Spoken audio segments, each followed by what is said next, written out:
Okay, so it's time for a thought experiment, a HOTS question, which is inspired by everything you mentioned so far. So the year is 2070 or 2120. And if I just ask you to paint a picture of what music will look like, the entire industry will look like in 50 or 100 years, what does it look like to you? What will remain? What won't? What will be popular? Will you have the same kind of jamming sessions? What instruments remain? Would we have concerts? Would we have performers? Everything we've touched upon. Just give me let's say I'm 70 years old and I want to go for my first concert now. What is it looking like for me? Um, I think there is a personalized concert for each person at that point in time, right?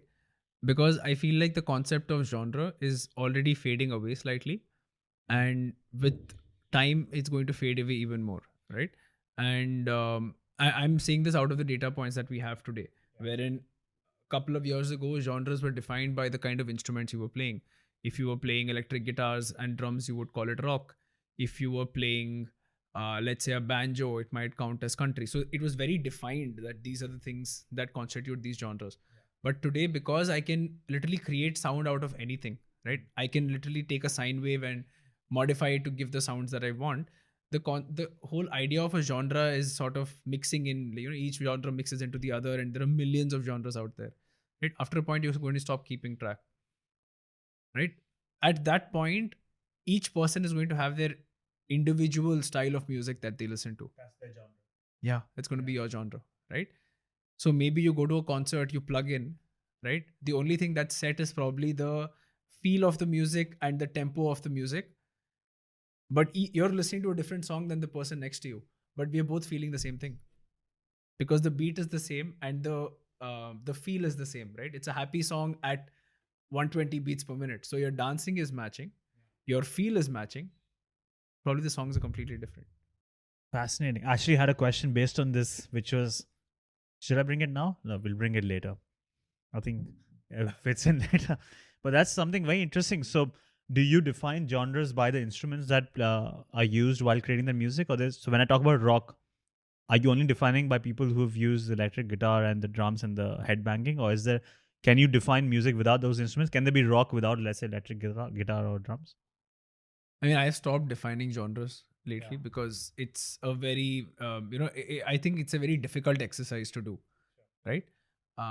Genres exist because you want to tag music to a certain bucket online. Like, let's say you're putting it on YouTube. If I'm looking for rock music, people should be able to find my song. That's the reason you put genres to it. I personally try not to limit myself to a certain genre. So when I make music, I bring in my Carnatic influences. I try and bring in all of the different things that I listen to. There, I try to bring in some Arabic influences as well. So that's how I look at genre, right? As a way to tag something rather than a way to say this is the music I make. It's a very interesting picture you painted of a personalized genre and a personalized concert experience in the future. You are currently a member of Beyond Borders, which is this band in a long distance relationship.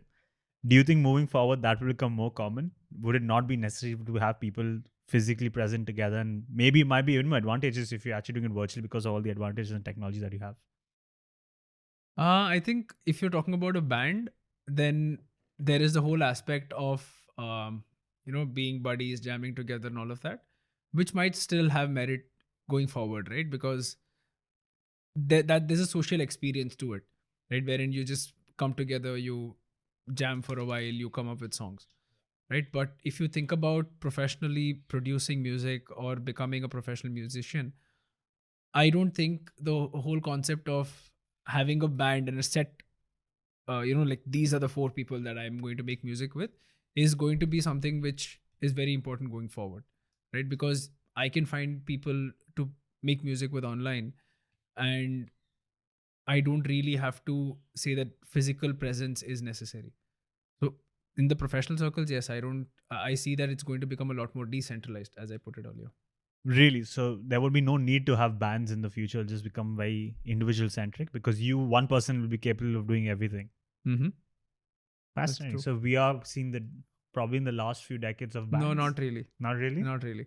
See, because how do you teach music to someone who's starting out? Right? Even today, you teach them to play the guitar, you teach them to play a certain instrument, right? And once you start learning to play a certain instrument, the progression of you becoming better at that is that, okay, I'm going to get together with people and start making music with them, right? That's where bands come in, and then you're going to go and perform at the stage and all of those things, right? So those things are going to continue to exist. There might be a case wherein kids start learning to just produce music from their laptops. Then that's a whole different conversation wherein it's a completely decentralized world. But we as humans, we want to perform, right? We want to be on stage, we want that spotlight on us. So that is going to happen only when there's a band construct to it.